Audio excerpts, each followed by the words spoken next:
Hello and welcome to YA 2021. My name is Katrina and I work at PRBI in recruitment and admissions. And let me just say, it is so good to have you here tonight. Well, here in the loose sense of the word. Normally we love to have you come take over the campus for an entire weekend. And while we can't do that this year due to the pandemic, we are still so very thrilled that you have chosen to join us tonight. So if it's your first time at YA, welcome. And if you have been here before to YA or EView, welcome back. So you might be wondering, why am I calling it YA? I thought this was called EView, and I would say you are right. It was called EView for a number of years, but did you know that before it was ever called EView, it was called YA for many years?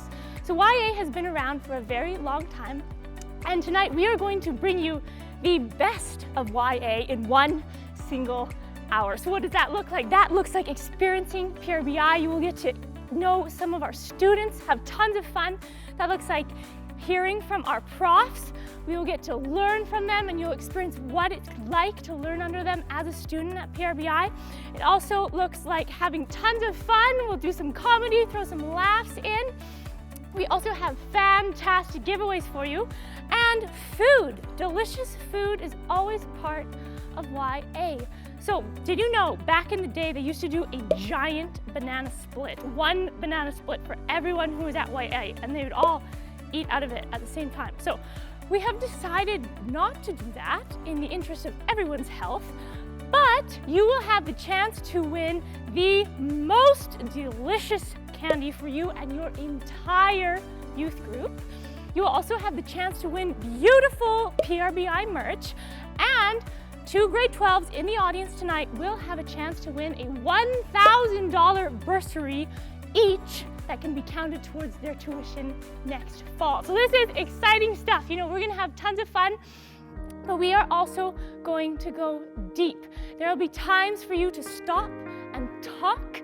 So questions will come up on the screen, and that is a time for you to turn to the people around you, whether you are watching with your youth group or at home, and talk about what you are learning and what God is saying to you. We call it Youth Alert, not just like, look out, the youth are coming, Youth Alert, but it's like Youth Alert, youth who are alert. Youth who are alert and attentive to God's voice and what He is doing in their lives and in the world around them. So before we start, let me pray. Dear God, please open our hearts and ears to hear what you have for us tonight and show us how to respond. In Jesus' name, amen. Now, without further ado, welcome to YA 2021.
Our first speaker, Brad Cowie, attended PRBI as a young man and joined the PRBI faculty in 2008 following 19 years in pastoral ministry. He teaches courses on apologetics, worship, leadership, and discipleship. Outside of the classroom, he has a special knack for making hilarious song parodies. Please welcome Brad Cowie to the stage.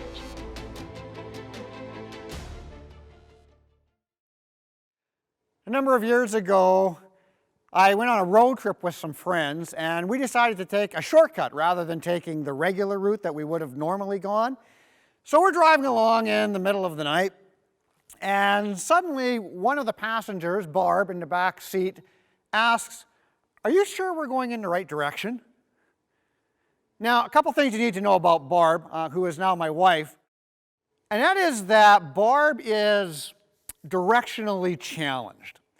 She rarely knows where she is or what direction she's traveling, has no real sense of direction, and is regularly lost, right? She's not the person that you want navigating on your trip. So naturally, when she asked the question, our first response was, "Of course, Barb, we know where we're going." But out of curiosity, why do you ask? And she said, "Well, because I can see the Big Dipper, and I couldn't see it before." Now, Barb's not an astronomer, but she does know the Big Dipper. And the problem is that we were traveling east. And Barb was sitting on the right-hand side of the car, which means Barb is looking south, which means there's no way she should be able to see the North Star or the Big Dipper. But there it is. Somehow, in the middle of the night, in all the twists and turns of the shortcut, we had gotten completely turned around and we were headed in the wrong direction.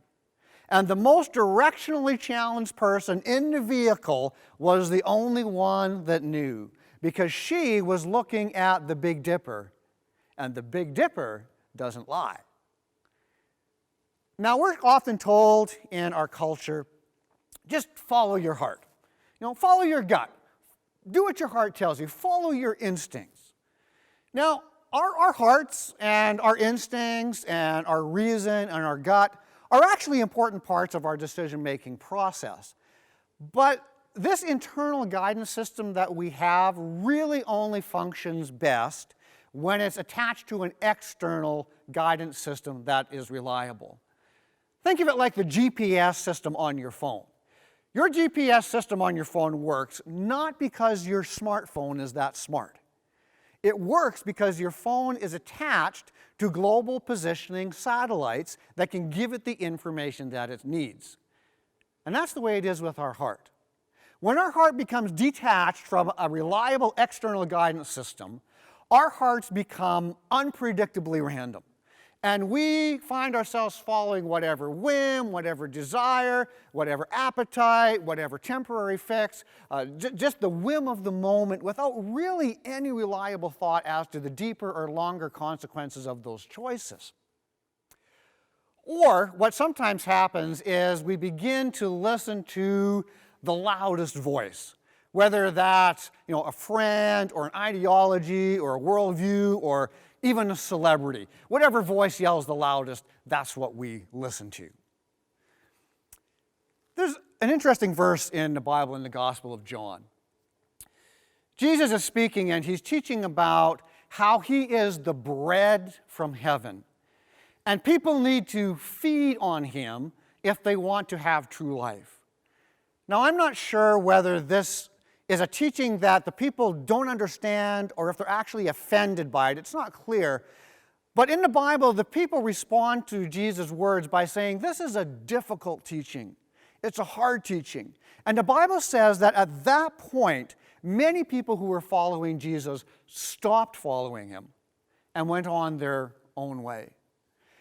At this point, Jesus turns to his disciples and he says, "What about you? Are you going to go too?" And in John chapter 6, verse 68, Peter says this, "Lord, to whom would we go?" It's a very interesting question and had a profound impact on me as a young man. When I was in my late teens and early 20s, like many other people, and maybe even like some of you, I started to wonder, all this Jesus stuff that I believe, do I believe it because that's what I really believe, or do I believe it because that's what my parents have always taught me? And as I started to think about this, this is the question that came to mind. Where else would I go? And as I started to think about that, I came to the conclusion that there really wasn't any other truth system that was as reliable as the words of Jesus. I knew I couldn't follow my own heart because my heart, I wasn't that smart and my heart wasn't that reliable. I needed something external. But there was really nothing as reliable that spoke truth as profoundly as the words of Jesus. Let me give you just one example. You ever wonder why we as human beings can be so simultaneously good and evil at the same time? It's actually one of the great mysteries of human existence. I mean, we're capable of great good and kindness and compassion and love. And at the same time, we're capable of great selfishness and evil and violence, sometimes simultaneously. Why is that?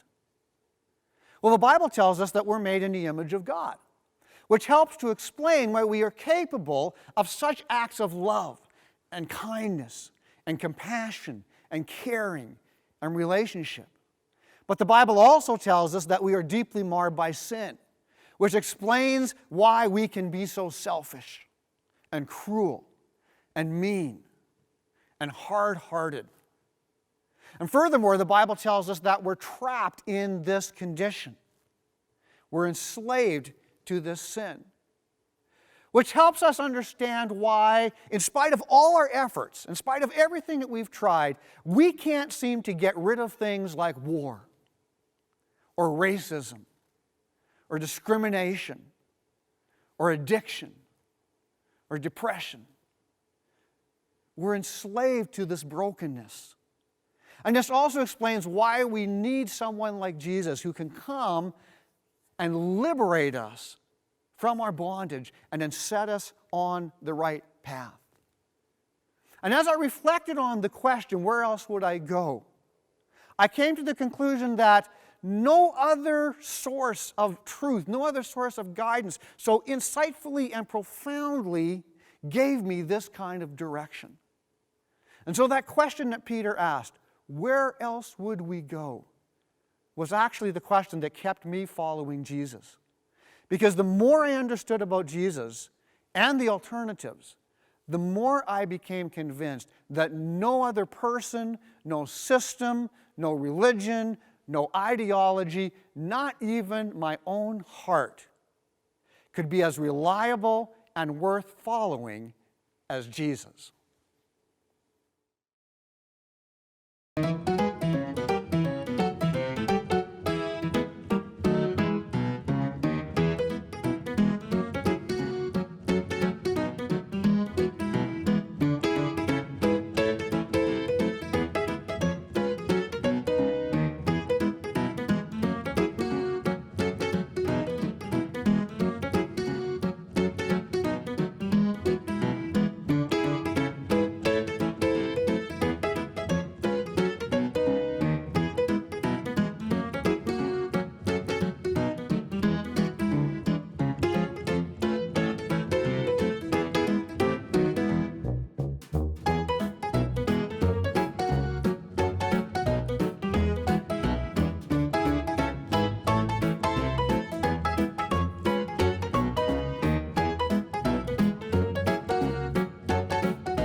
Our next speaker, Kim Cairns, is the president of PRBI and joined the PRBI faculty in 2009 following a lifetime of ministry both at home and abroad.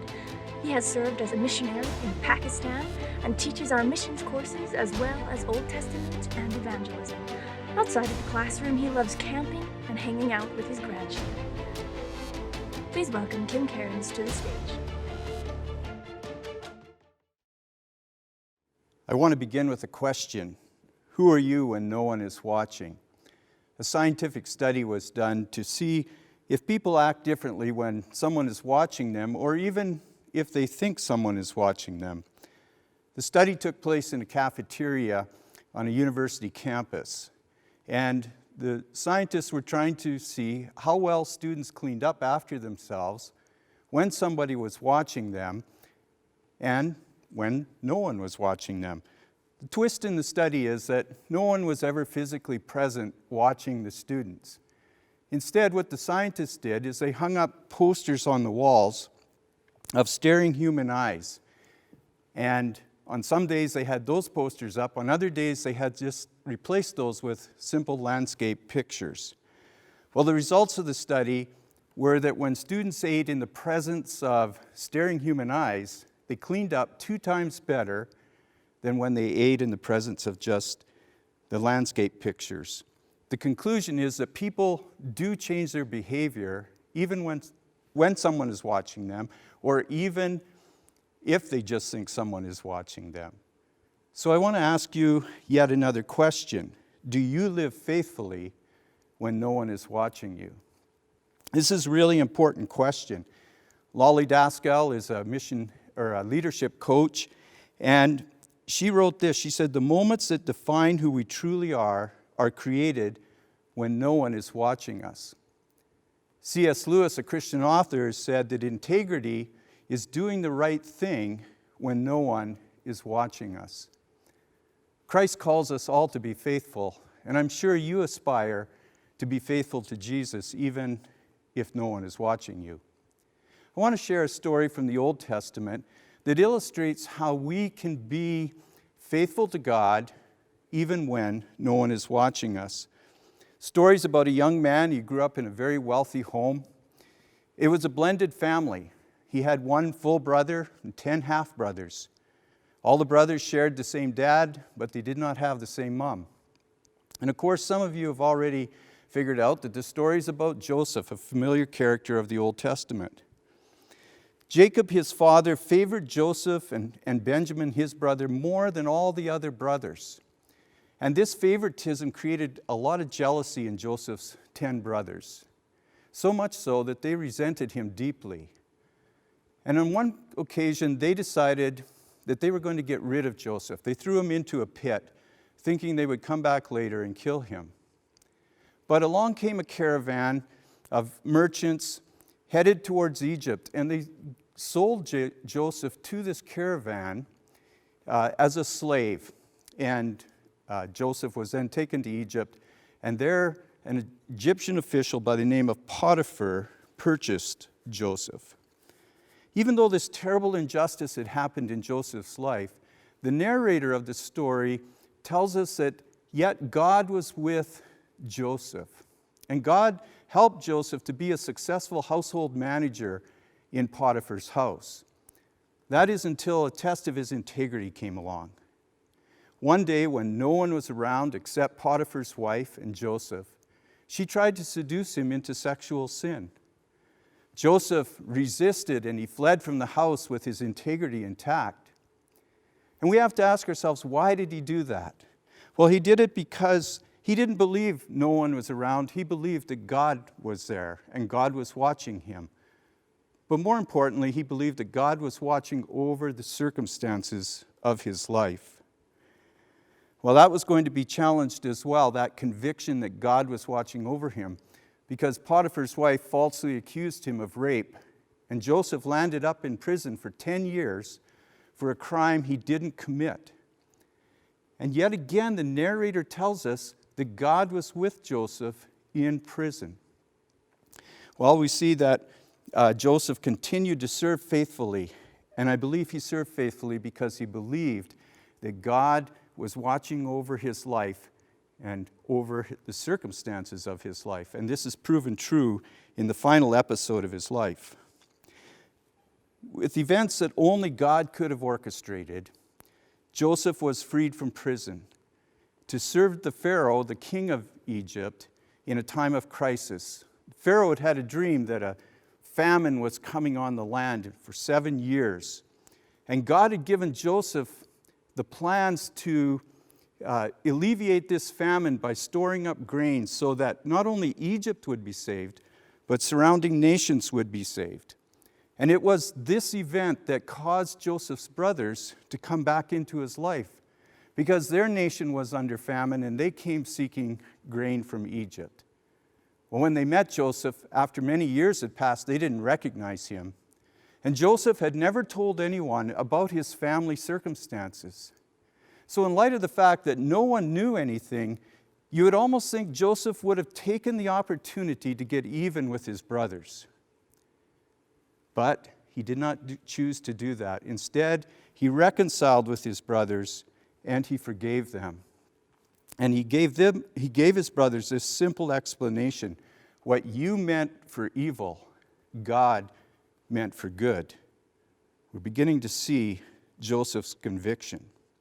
He lived faithfully because he believed that God was working out the circumstances of his life for good, despite the hardships, the wrongs, and even the temptation. This story illustrates that we are never alone. God is always watching, and God is watching out for our lives. And when we know that God will not abandon us no matter how difficult the circumstances become, then we can choose to live faithfully for Him. The New Testament teaches this principle.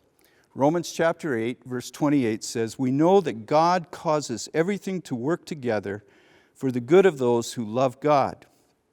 The New Testament's full of principles, and the Old Testament is full of stories that illustrate those principles.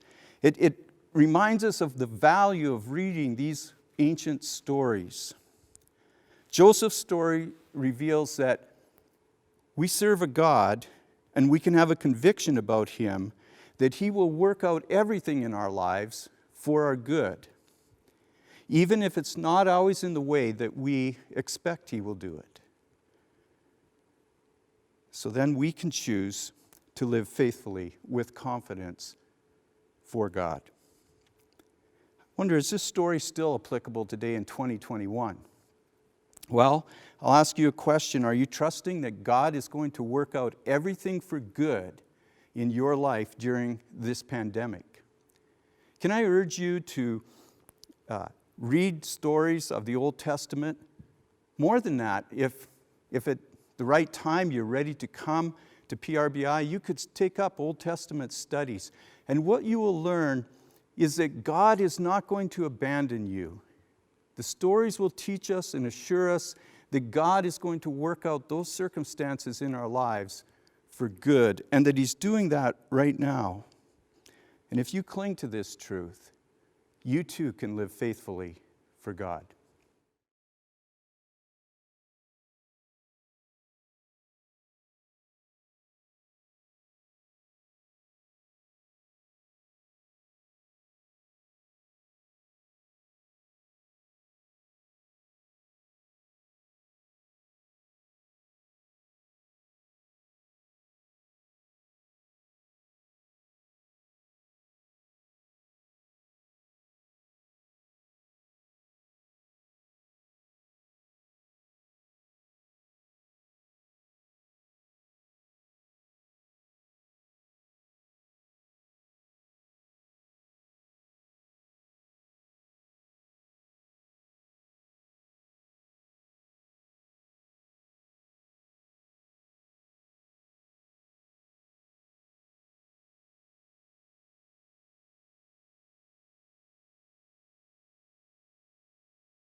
is so good. We appreciate our profs here at PRBI so much. And now it is time to do a giveaway. So remember I told you that you could win the best candy for you and your entire youth group. It's time. Now, do you know what the candy is? The candy is Nerd Ropes. Have you ever had Nerd Ropes? So delicious, gooey, gummy center, covered in crunchy, tangy nerds. So yummy, kind of unexpectedly so. But you will have the chance to win for you and your entire youth group. So here's how it works. We have a wheel full of numbers. Whatever number wins, let's say it's number 5, that means the 5th person that registered for Youth Alert wins the candy for them and their entire youth group. So let's spin the wheel.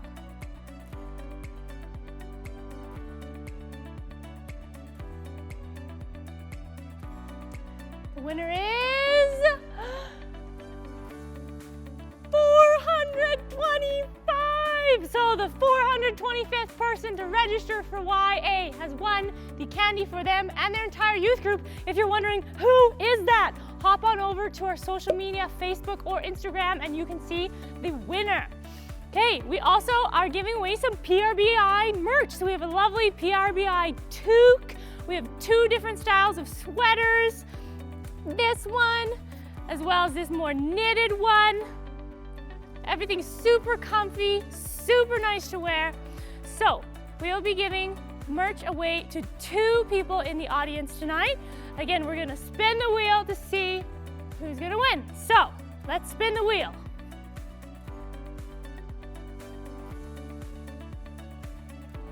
And the first winner of the merch is number 133. Awesome. So the 133rd person who registered for YA gets merch. Who's the other one?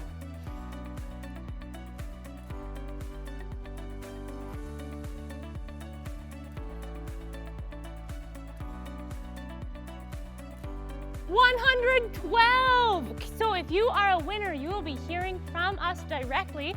And if you want to know who won, hop on over to our social media to see those winners. Congratulations. Hi, my name is Ariana, and I am in my 2nd year here at PRBI. Being here at the school has given me countless opportunities to study more about God and His Word and really dig deep into what I believe. Living in community here with other believers has opened doors for lifelong friendships that are centered on Christ. At PRBI, I am surrounded by people who truly care and want to see me grow. I'm discovering not only who I am, but more importantly, who Christ is and how He wants me to serve Him.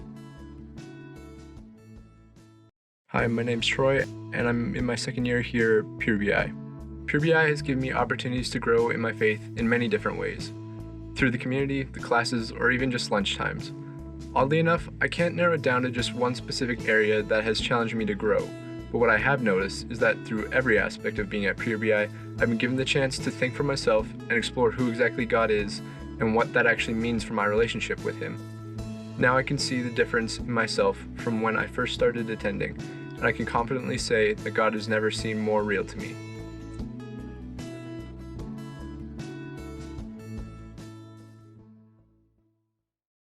Our next speaker, Jason Gayaway, joined the PRBI faculty in 2008 following 16 years of pastoral ministry in Manitoba.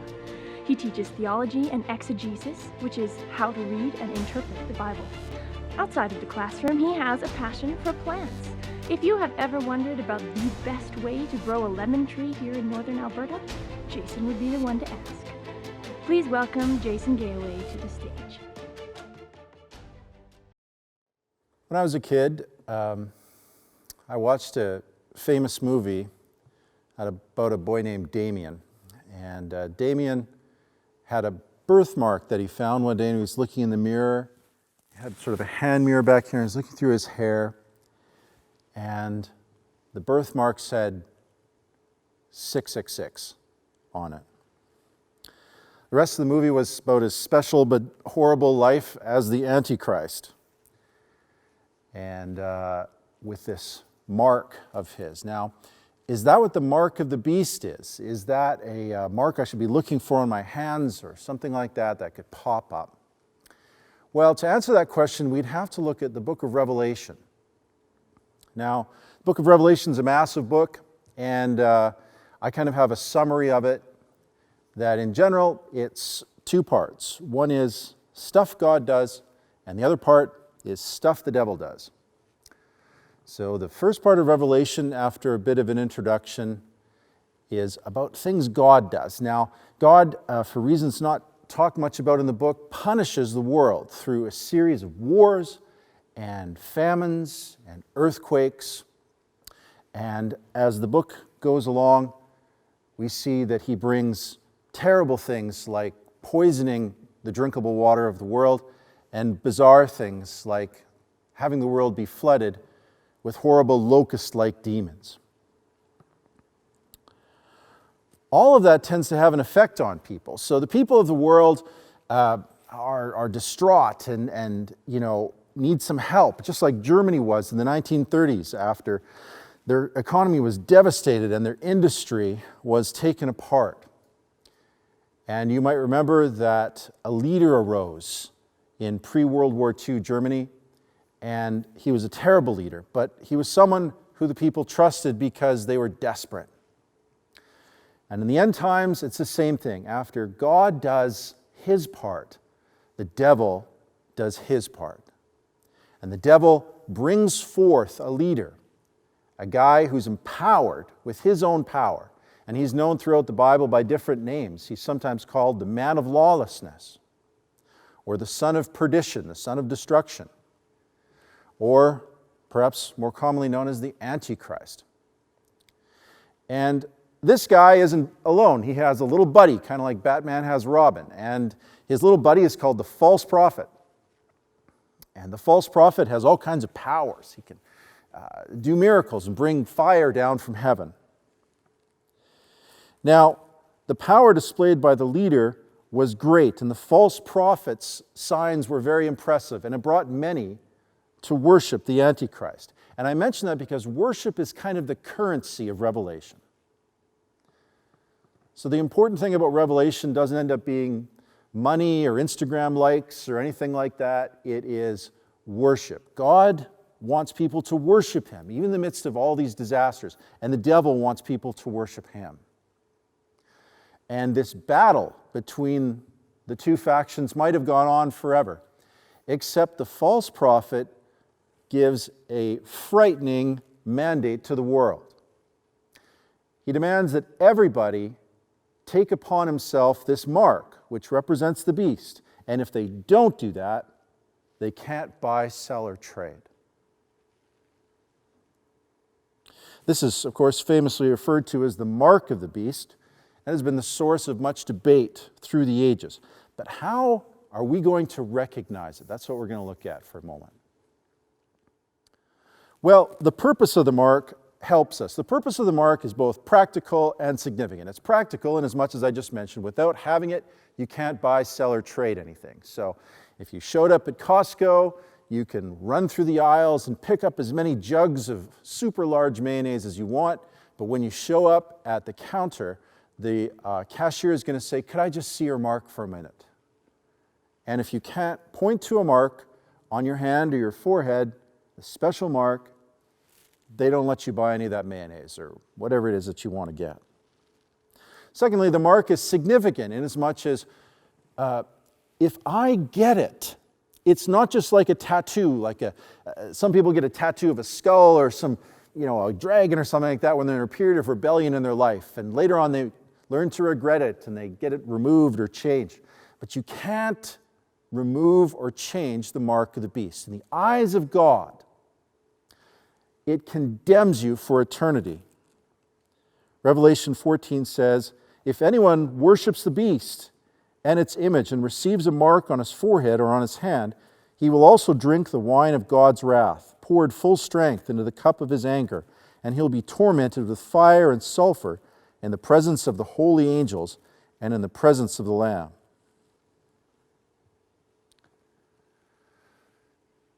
Well, that's terrible. I mean, that's certainly something we don't want to get. The only guidance we have about what this mark will be what I mentioned before, that somehow it's the mark of the beast. It represents him, and specifically it represents what they call his number, being 666. But it isn't 3 6s, it's somehow a mystery. So it's a symbol that represents 666. The second thing is the word mark. It's the mark of the beast. But that word mark is a very general word. And so that has brought up all kinds of speculation about what this might be. Ancient Roman soldiers sometimes got the name of their favorite general tattooed on their arms, signifying their loyalty to the general. So maybe it's that. Slaves would sometimes have a mark put upon them by their master, and they were the property of their master. So maybe it's something like that.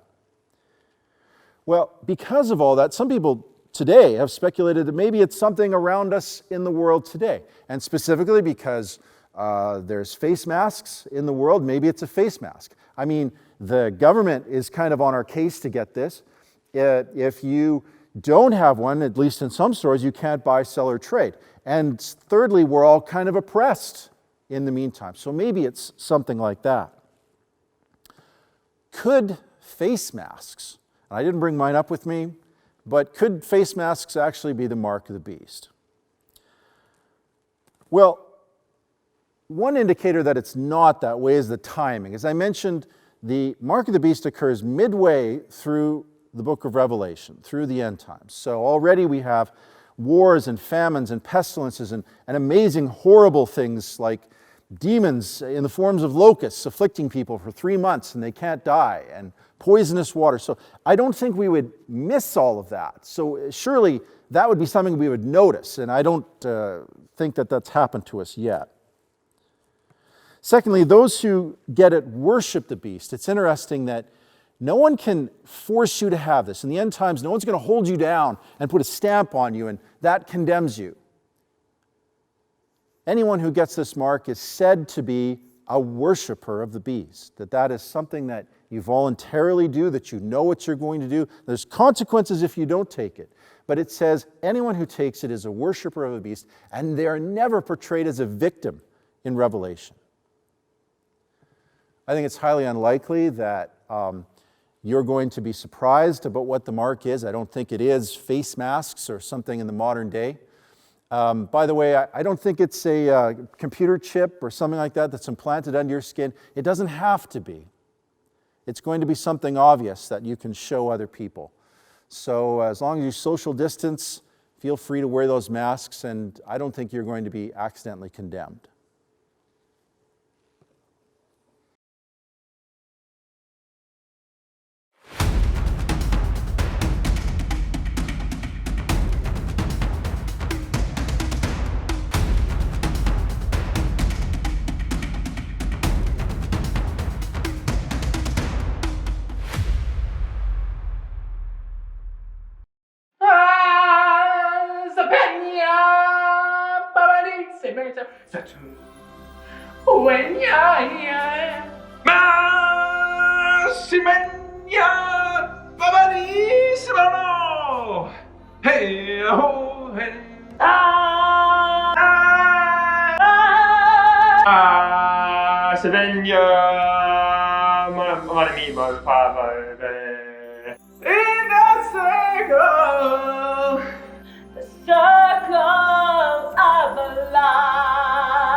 It's the flood on the circle of life.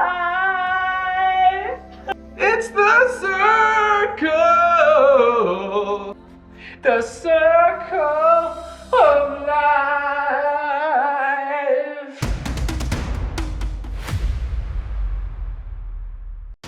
Our final speaker, Scott Butler, joined the PRBI faculty in 2015 following 8 years of pastoral ministry in Alberta. He teaches courses like Christian life development, kingdom service, public speaking, and Old Testament. Outside of the classroom, he is often found quadding in the back country. Please welcome Scott Butler to the stage.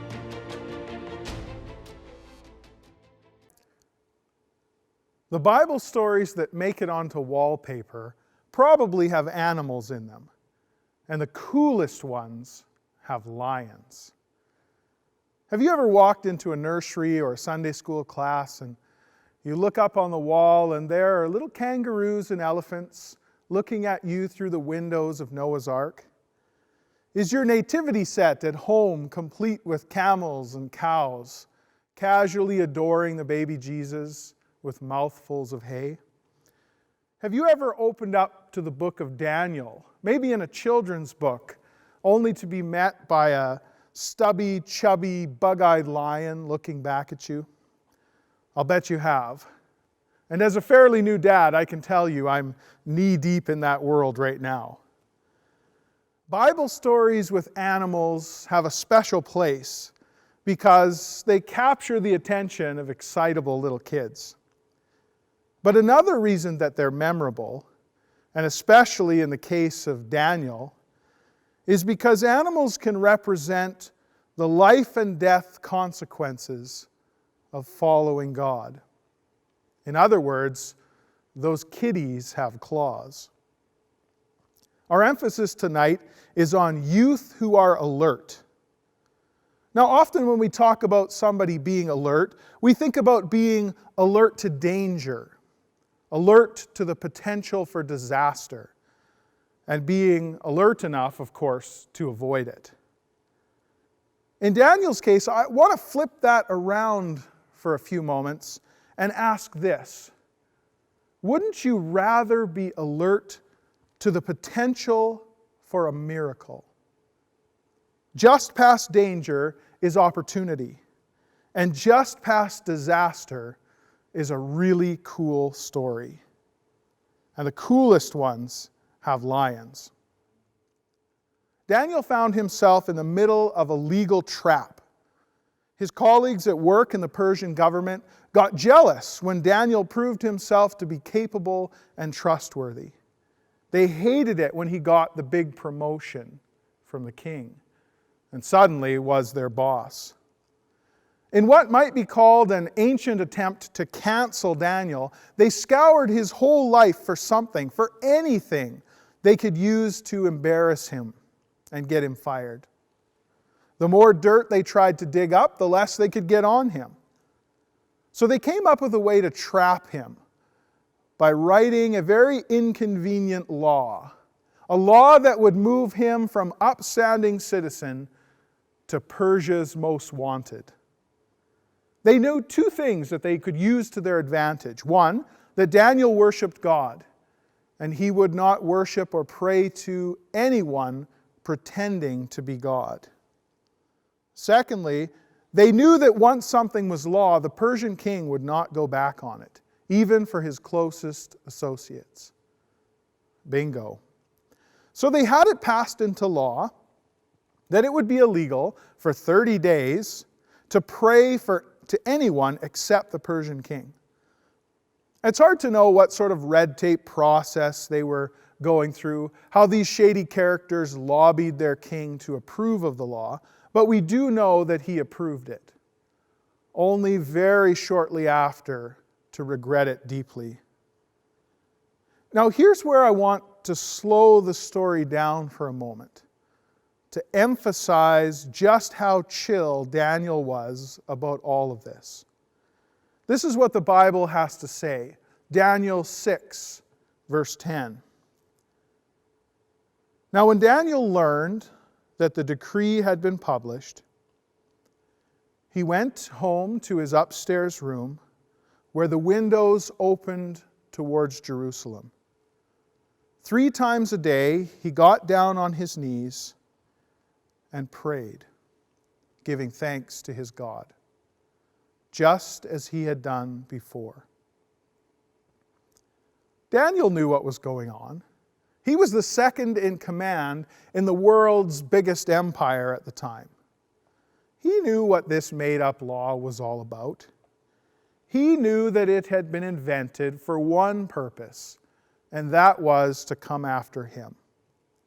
In other words, he was perfectly alert to the potential for danger and disaster.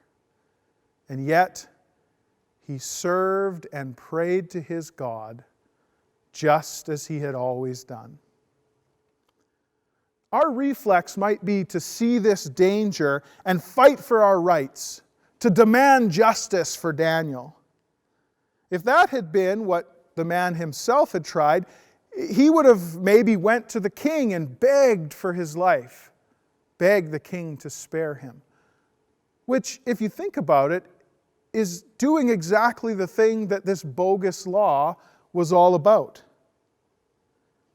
If he had taken action against his enemies, if he had demanded justice, maybe the best we could hope for is a story about a guy who went to his buddy and asked him to bend the rules so that he could do what he wanted and wouldn't have to face any hardship. And I'll tell you, a story like that wouldn't have made it onto anybody's wallpaper. Now, would it? Remember, cool stories have lions. You see, Daniel was alert to something else. He was alert to the potential for God Almighty to act in his life.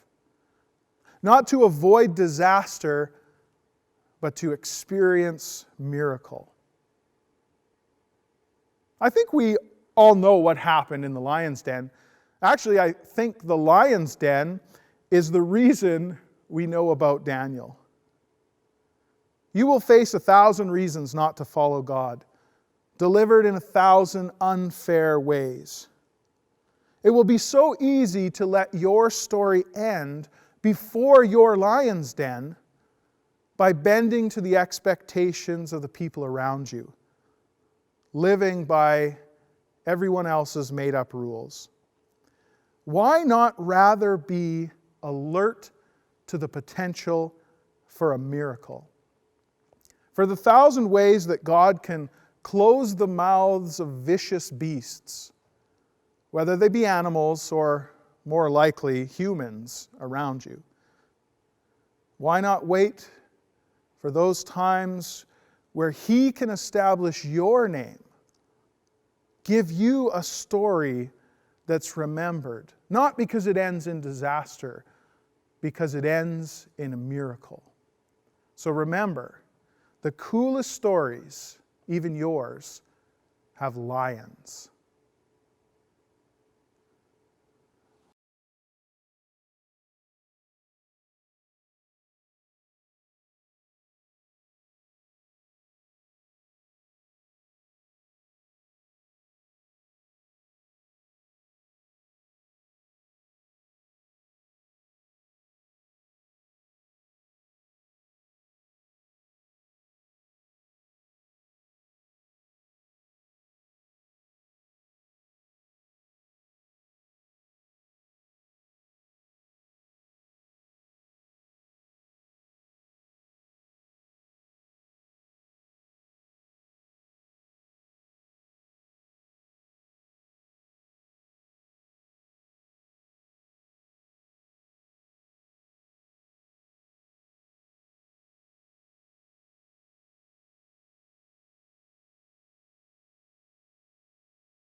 has been such a great night, and it's not done yet. Now is the time for the grade 12 bursary draw. So grade 12s, I want to talk to you straight up for a second. Are you coming to Bible school next year? Have you thought about coming to Bible school? I know there's lots of options, and it can be daunting to think about what's next after high school, or maybe you've already graduated and you're thinking what's next in the fall. But I would just encourage you, why not come to PRBI? For 1 year, for 4 years, whatever you choose, it is time well spent. And if you apply before June 1st, you will receive your very own PRBI t-shirt and a PRBI toque, as well as a $150 Amazon gift card that you can use towards your school supplies. Now, let's do this bursary draw. So 2 grade 12s in the audience will receive a $1,000 bursary that they can use for their tuition next fall. Let's spin the wheel.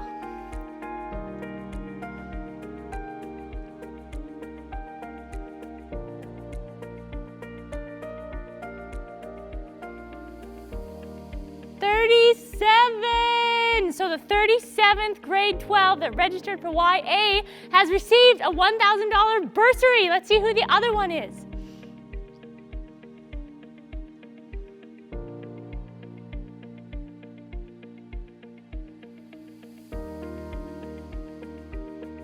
$79. Again, if you're wondering, who are these people? Did I win? Did I win?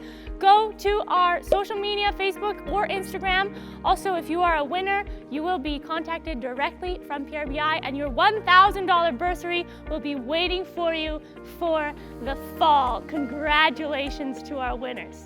Now, if you are sitting there going, I'm in grade 12, I wanted a bursary and I did not get a bursary, I hear you.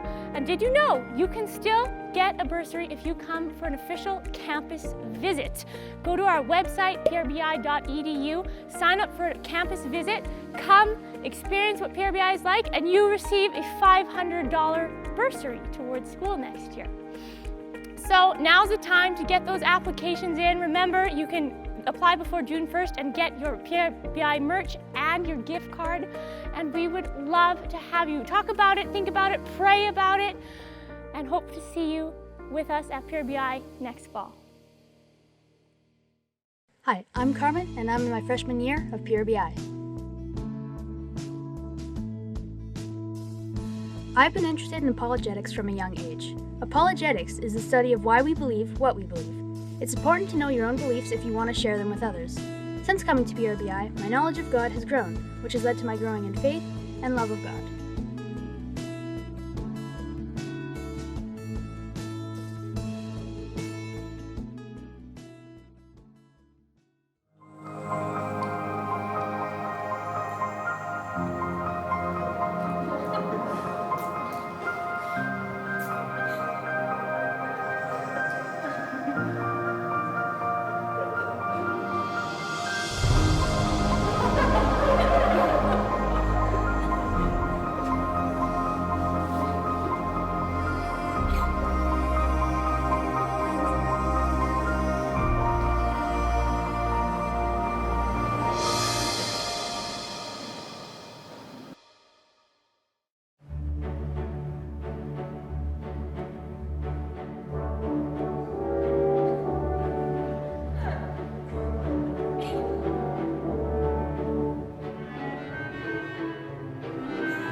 was just so good. That was so beautiful. It just makes me want to create, which is so wonderful because now that we're at the end of our night, I've got these thank you notes that I gotta do. So this is just perfect.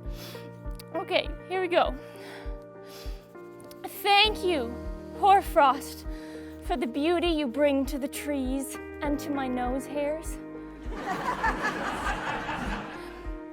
Thank you, plate, for being so fragile when I dropped you.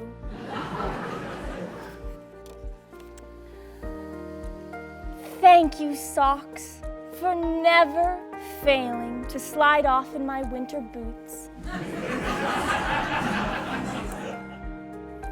Thank you, sautéed onions, for having the texture of an eel. Maybe I won't send that one. Thank you, hand sanitizer, for showing me those cuts I didn't realize I had. Thank you, mask, for constantly fogging up my glasses. Thank you, YouTube autoplay, for encouraging my procrastination indefinitely. Thank you, wipe container, for biting my finger off when I tried to fish a wipe out. Thank you, dresser, for being in the perfect place for my baby toe to smash into you every night. So consistent. Oh, and thank you, oatmeal, for looking like I already ate you. In all seriousness though, thank you, each one of you, for tuning in and joining us for YA 2021. We are so glad you could join us. Grade 12s out there, remember, get your applications in. Why not PRBI this fall? Now, to all of you, God bless you as you live alert and attentive to His voice and His leading in your life and in the world around you. Thanks for watching.